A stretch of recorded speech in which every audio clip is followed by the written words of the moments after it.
mahasiswa tingkat 3. Hari-hariku dipenuhi tugas-tugas yang tidak ada habisnya.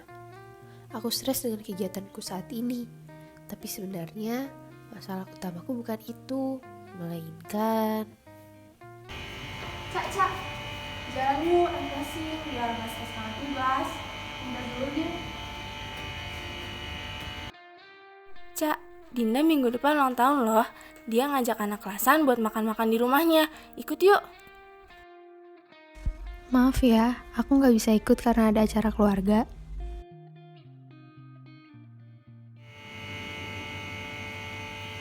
Cak, kamu isu banget, lagi ada masalah. Cerita gak? Kenapa aku gak apa-apa. Makasih ya, perduaan. Iya, gitu deh. Aku selalu menarik diri dari teman-temanku. Padahal sebenarnya aku butuh banget seseorang yang bisa mendukung aku jadi super system aku selama kuliah. Well, sebenarnya bukan karena aku gak mau berteman, tapi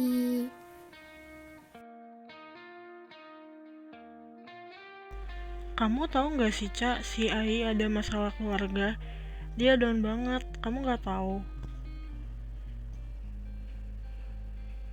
Karena masalah itu dia jadi depresi. padahal dulu Ya, aku gagal SNMPTN. Gak apa-apa, masih ada SBMPTN. Aku temenin kok, semangat ya. Ya, makasih ya, Cak. Kamu lolos gak? Alhamdulillah aku lolos. Aku senang banget diterima di universitas yang aku mau. Selamat ya, Cak. semenjak saat itu, perlahan aku menyadari bahwa teman baik yang aku miliki menjauh dariku.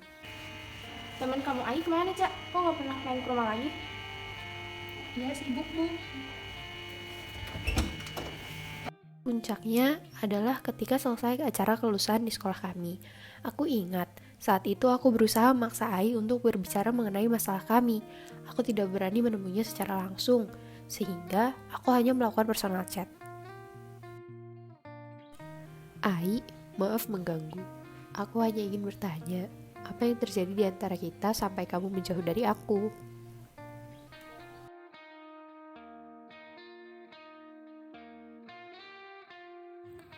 Maksud kamu? Jangan berpura-pura tidak tahu. Apa masalahmu sampai harus menjauhi aku? Kau bahkan memalingkan muka ketika aku menyapamu. Hahaha, masalahnya adalah kamu. Kamu yang bermasalah. Kamu adalah manusia egois dan tidak pernah peka dengan orang sekitarmu. Kenapa kau playing victim?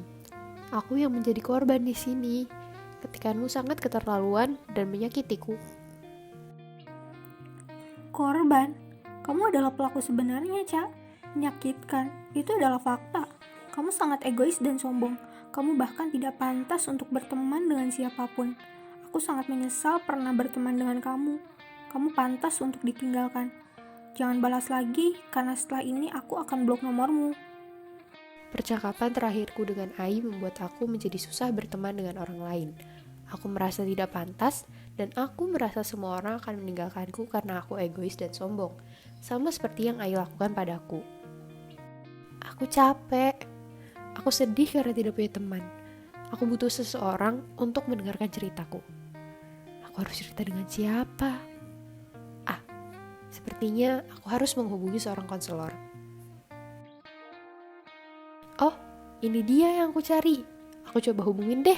Halo Aca, kenalin aku Riri dari Konselor Sebaya. Kita sama-sama tingkat 3, jadi santai aja ya. Ini pertama kali kamu ikut konseling kah? Halo Riri, iya benar.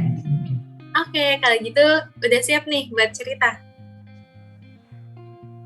Aku nggak tahu mau cerita mulai dari mana, Ri. Gak apa-apa. Kita mulai dari apa sih yang kamu rasain sekarang, terus apa kesibukan kamu? Kesibukan aku sekarang cuma kuliah sama organisasi aja sih. Kalau yang aku rasain sekarang,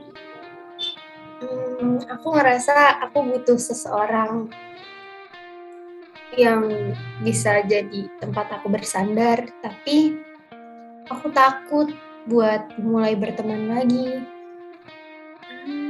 Gitu. Emang kamu sebelumnya punya pengalaman kurang mengenakan tentang pertemanan, Ca?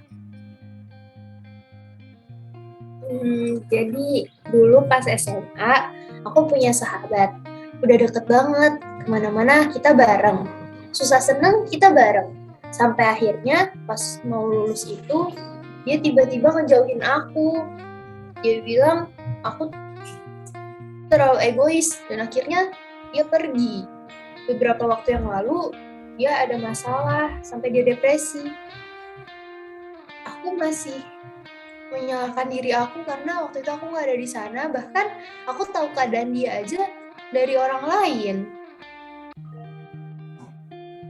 Kayak gitu ya, Ca.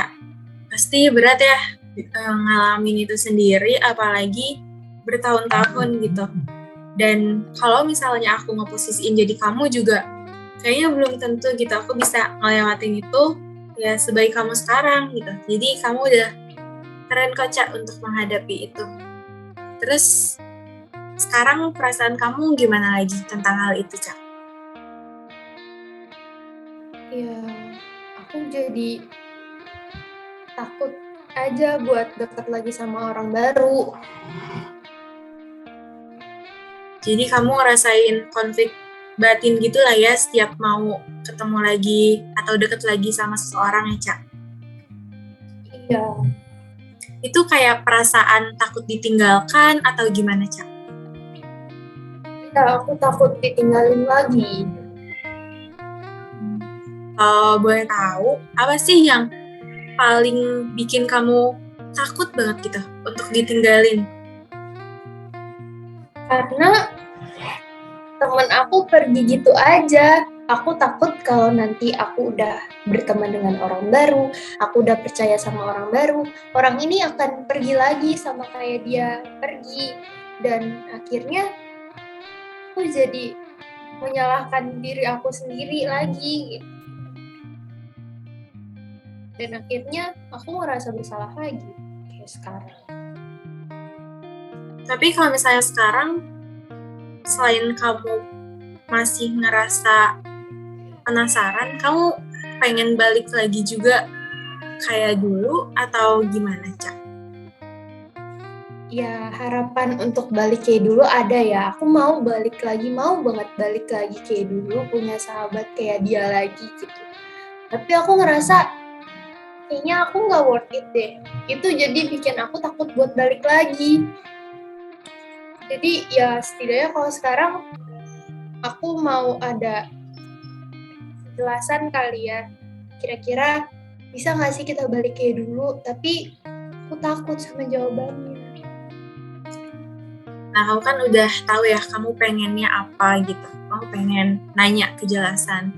Tapi kira-kira nih kalau misalnya kamu nanyain hal itu sekarang setelah beberapa lama nggak kontekan gitu ya, itu bisa gak sih membuat kamu ngerasa lebih baik lagi? Aku nggak tahu ya. Tapi paling nggak aku dapat jawaban. Jadi kamu nggak nebak-nebak sendiri gitu ya? Benar. Terus jawaban kayak gimana sih yang sebenarnya kamu harapkan gitu dari bertanya sama teman kamu ini? Ya, aku mau tahu aja apakah benar selama ini tuh semuanya salah aku. Aku ngerasa soalnya nggak ada yang salah, tapi dia tiba-tiba pergi. Jadi aku mau tahu apakah aku benar-benar nggak worth it itu. Apakah kita bisa balik kayak dulu? Sih paling. Kamu yakin bisa merasa lebih lega nggak kalau misalnya nanya itu sekarang, terus apapun jawabannya nanti gitu? Aku rasa iya ya bisa bikin lebih lega. Tapi kalau misalnya ternyata gitu jawabannya nggak sesuai sama harapan kamu tadi, gimana? Iya juga ya. Nah, perkiraan kayak gitu ya. Jadi kalau buat sekarang nih, apa yang pengen kamu lakuin? Apakah tetap pengen tahu jawabannya, tetap nanya ke teman kamu atau gimana, Ca? Ya mungkin akan aku pertimbangkan lagi ya. Tapi yang jelas ya aku masih butuh jawaban. Gak apa-apa, Ca. Pelan-pelan aja, dan yang penting kamu udah tahu gitu, kamu mau apa dan jalan apa yang mau kamu pilih gitu. Dan ya, kita bisa mulai hal itu dari berdamai sama diri kita sendiri. Terus tadi juga kamu udah tahu ada upaya gitu untuk minta kejelasan ke teman kamu, dan kamu rasa itu bisa membuat kamu lebih tenang kan. Dan selebihnya kalau misalnya komunikasinya udah terjalin, ya itu bisa disepakatin lagi bareng-bareng biar lebih enak. Apakah kalian mau berteman lagi kayak dulu, sahabatan lagi, atau ada pilihan lain juga yang pastinya enak di keduanya kayak gitu ya. Kamu udah keren dan kamu masih bisa mencoba untuk hal itu. Dan apa ya, kayaknya salah satu hal juga nih yang harus kita ingat bersama gitu. Kalau apa yang terjadi sama orang lain itu bukan sepenuhnya tanggung jawab kita kok. Jadi jangan terlalu nyalahin diri kamu sendiri ya, Cak. Oke, makasih Ri. Ya, yang pasti bakal aku pertimbangin lagi sih. Tapi setidaknya sekarang aku udah lebih lega aja karena gak mendem semuanya sendiri. Alhamdulillah kalau emang udah lebih lega, lo juga senang. Terus sekarang ada hal lain lagi kah yang mau diceritain? Kayaknya sementara cukup deh. Oke. Kalau emang udah cukup, gak ada yang mau diceritain lagi, mungkin kita cukupkan sesi counseling kali ini. Semoga bisa membantu ya, Cak. Dan kalau ada yang mau diceritain lagi, jangan sungkan untuk menghubungin aku, oke? Oke, makasih Riri. Kamu dan tim udah melakukan yang terbaik. Makasih banyak ya. Oke, senang bisa dipercaya mendengarkan cerita kamu, Cak. Dah. Dadah. Setelah berkonsultasi dengan konselor sebaya, aku memutuskan untuk mencoba meminta kejelasan atas perbuatan Ai kepadaku, sembari berharap apakah kita bisa kembali bersahabat seperti dulu. Halo Ai, ini aku, Aca. Apa kabar Ai? Ai, aku minta maaf perbuatanku di akhir SMA waktu itu. Jujur, aku gak tahu harus gimana lagi. Aku baru tahu dari Dea, kalau kamu ada masalah dan lagi-lagi, maaf aku gak ada di sana. Apakah kamu mau jelasin ke aku apa salah aku waktu itu? Apakah kau bisa maafin aku, Ai? Kita bisa temenan kayak dulu lagi nggak? Aku kangen kita yang dulu. Halo Aca, aku baik. Waktu itu kayaknya aku terlalu emosi sampai marah banget ke kamu. Aku minta maaf ya udah kasar ke kamu dan menarik diri dari kamu. Gak apa-apa, masalah yang kemarin udah selesai kok. Maaf ya aku gak cerita ke kamu. Aku akan coba memaafkan kamu. Aku rasa kita bisa temenan. Tapi untuk balik kayak dulu, enggak Cak. Aku rasa kita gak bisa. Kamu orang baik Cak. Kamu pantas berteman dengan siapapun. Dan kamu gak egois. Jadi aku juga minta maaf karena pernah bilang hal itu. Well, lega rasanya bisa mengetahui bahwa aku tidak seburuk itu di masa lalu. Setidaknya, aku tahu aku sudah dimaafkan dan tinggal menerima fakta bahwa aku dan Ai tidak bisa kembali kayak dulu. Ai, aku sudah maafkan kamu. Let's move on dan coba berteman di lain waktu. Cak, lapar nih, kantin bareng yuk, aku juga lapar. Iya, begitulah awal aku punya teman lagi. Aku gak berharap Maya bisa jadi pengganti Ai, tapi aku berharap masa kuliahku gak seseram dulu. Aku bisa punya teman yang bisa jadi tempat berbagi, itu sudah cukup. Hai Riri, apa kabar? Aku mau ngabarin kalau aku udah mulai bisa membuka diri dan berteman. Wah, syukurlah. Selamat ya sudah berhasil memaknai rasa takut dan mencoba untuk menghadapinya. Semoga pertemanannya lancar. Kita juga bisa jadi teman kok.